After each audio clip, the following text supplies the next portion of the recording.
Born to run, baby. Born to run. Welcome to the DeLeon.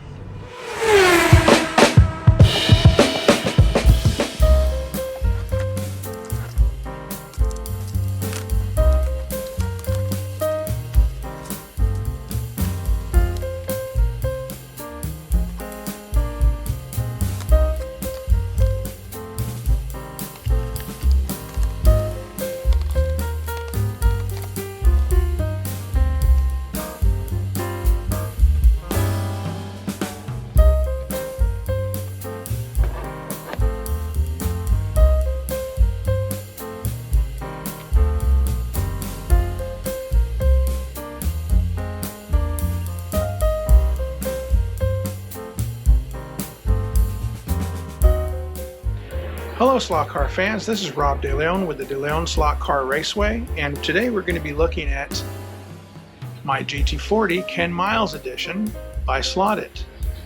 I received this car about a week ago, and I had a comment on one of my videos that maybe I should do a shootout, and I have this one as well. This is my Gulf livery edition GT40. And this one I actually digitized with a Slot.it SP43 chip. This one is still analog. I haven't done anything to them. I haven't done any modifications. Basically, I just fluffed the braids, put on a little braid juice, and that's about it. So they're pretty comparable in what's been done to them. All right, let's take it away. This car here is an analog car, features a 23,000 RPM motor and a single magnet. And this one here is the MKII version, also by Slot.it. And this one I believe is also a 23,000 RPM motor. And this one here has the single magnet as well. And you can see some subtle differences between both of these models. Besides obviously the rear deck scoops, you can see that there is a little bit difference in the back here. You got the dual tail lights, and you've got this little winglet here. And this one you have single tail lights and no winglet. We're going to go ahead and do 10 laps for each car. I'll be ramping up the speed, and we're going to see exactly what they do.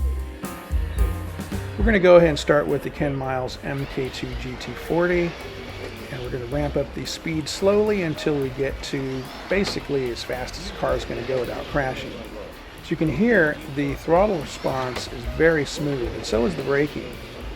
I don't know if the gear mesh is just really nice, but the car is very smooth and it's a joy to drive. You can hear kind of a clicking noise as the car approaches the control unit. Apparently, the end of the control unit is sticking up maybe by 1/32 of an inch, and it's just enough for the tire to catch and make that clicking sound. So it's something I have to fix. I'm really amazed how fast and smooth this car really is, although I'm not surprised it is a Slot.it car.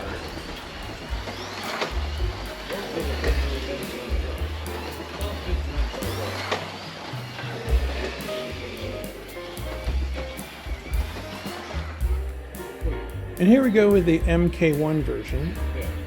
And the first thing I notice is that the throttle response is a little bit notchy. Feels like the car has a little bit too much brake in it, and I've got the brakes completely turned all the way off. I'm wondering if that has something to do with the chip that I installed there. But it definitely does not have the smoothness of the MK2.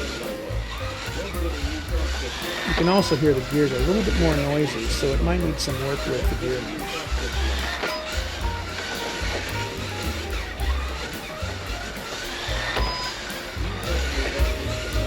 The car's a little bit more difficult to control than the first one.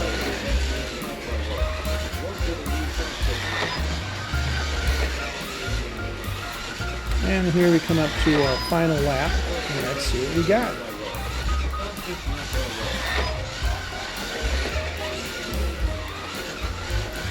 And there it is. MK2 wins. You know, the more that I think about this, the real winner here is us hobbyists. The fact that we have all these wonderful cars available to us, especially at this time, is really a testament to the strength of this hobby. and I'm really glad to be a part of it. So if you have either one of these cars, you know what I'm talking about. And if you don't, head out and go get one. Completely worth it. If you like this video, please like and subscribe. And thanks for watching.